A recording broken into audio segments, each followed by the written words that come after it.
Bonjour à tous. Dans cette vidéo, je vais vous montrer comment j'ai pu gagner plus de vitesse de club, plus de vitesse de balle et plus de distance avec mon propre driver sans rallonger le shaft. Donc on y va.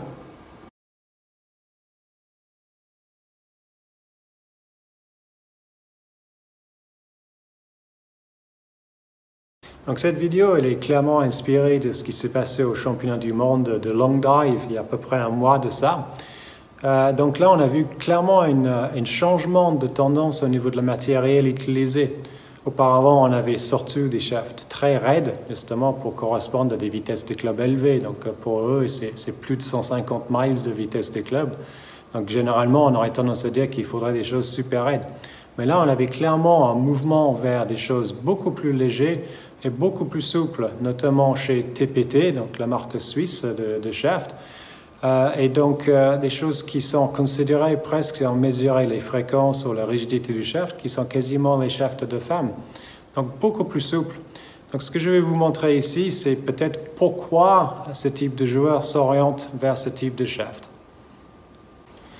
Donc, dans ces tests, j'ai utilisé mon propre driver, un Cobra LTD X LS, donc 10,5, réglé en 9,75.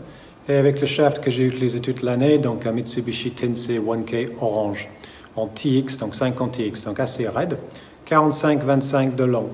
Et contre ça, donc le TPT 21 High en 45 inches, donc même un tout petit peu plus court. J'ai fait quelques changements au niveau de la tête avec ce shaft-là, mais je vous expliquerai ça un peu plus loin. On va regarder tout de suite les résultats. Donc voici les résultats de ce test. Donc avec mon driver actuel en orange et avec le TPT 21 en vert. Donc la première chose qu'on va voir tout de suite, c'est qu'il y a davantage de vitesse de balle avec le TPT 21. Mais il n'y a pas que ça, il y a beaucoup de choses assez intéressantes justement qui s'est passé ici, notamment donc l'auteur de la balle et la direction initiale. Donc déjà, le fait qu'elle soit plus haut, ça c'est certainement dû au fait qu'il y a davantage de déflexion. Et puis ici, la direction initiale, donc ça c'est certainement dû au fait qu'il y a plus de torque sur le TPT 21, ce qui fait que c'est plus difficile à refermer la face. Donc pour quelqu'un, par exemple, qui a des tendances à faire beaucoup de draw, ça c'est le genre de choses qui pourrait réduire un petit peu cette tendance-là. Donc plus il y a de torque, plus c'est difficile à refermer la face. Donc on voit justement sur les données, les balles sont prédominamment à droite. On a davantage de portée de carry et un peu plus de distance également. Donc là, c'est les données du club. Et comme on peut constater, il y avait davantage de vitesse de club avec le TPT 21. On a plus de loft, comme on a vu, donc qui donne une trajectoire un tout petit peu plus haute, donc certainement dû aux déflexions positives. Et on a un dynamic lie, donc avec le pointe un peu plus proche du sol, donc un lie un peu plus flat maintenant avec la TPT 21, certainement dû au droop, donc déflexion verticale. Ce qui nous a donné également donc, cette face de club un peu plus ouverte. Donc très clairement, le shaft TPT 21 est plus déformé par le swing et ça va donner différentes choses au niveau de la trajectoire. Donc quand je suis en train d'analyser les shafts, vraiment la meilleure solution c'est d'aller sur Gears.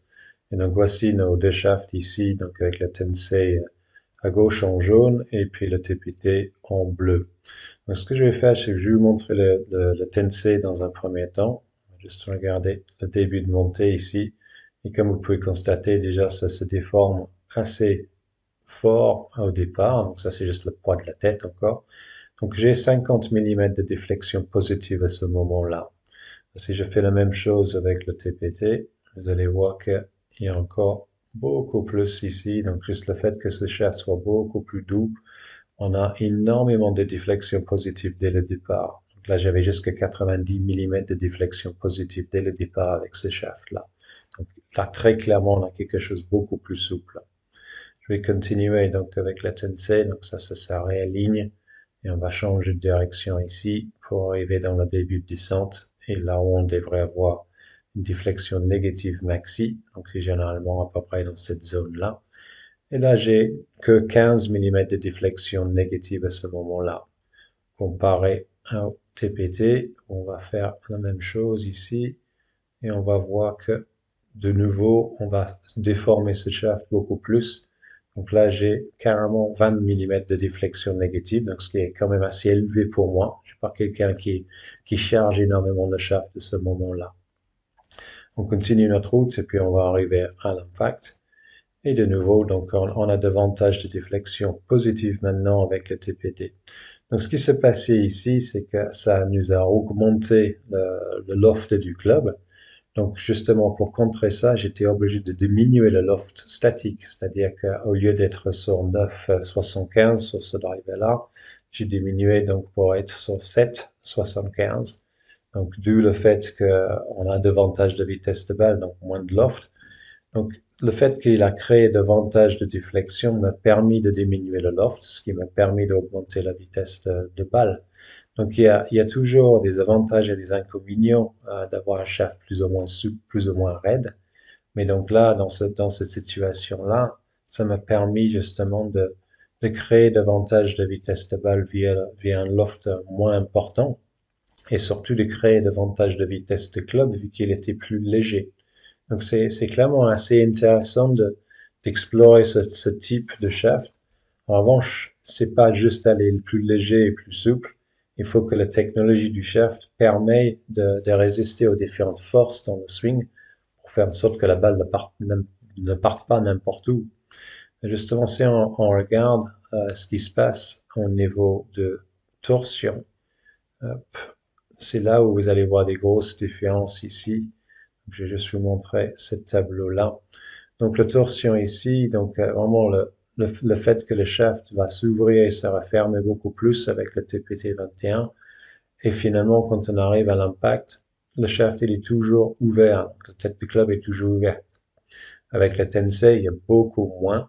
Et on arrive à revenir à peu près au zéro, au point de départ. Donc, moins de dispersion avec ce type de shaft-là.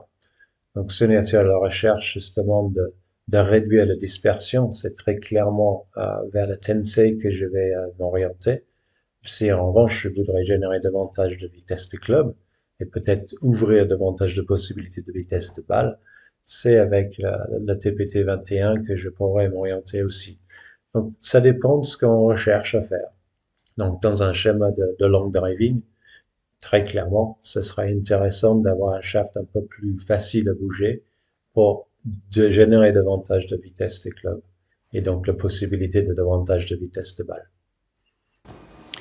Donc pour résumer très clairement des sensations totalement différentes entre les deux shafts, sensation que ça se balade un peu partout avec le TPT, mais en revanche une sensation aussi d'une capacité de générer beaucoup plus de vitesse de club avec sa légèreté et également sa souplesse.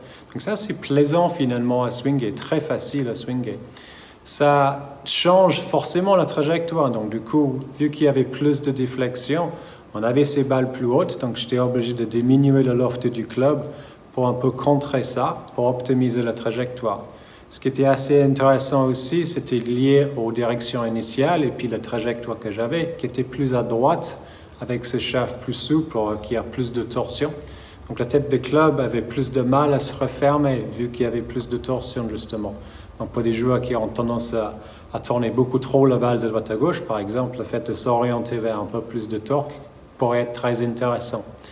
Mais ça, en 45 inches, j'imagine qu'en 48 inches, ça pourrait vraiment générer beaucoup de vitesse de club.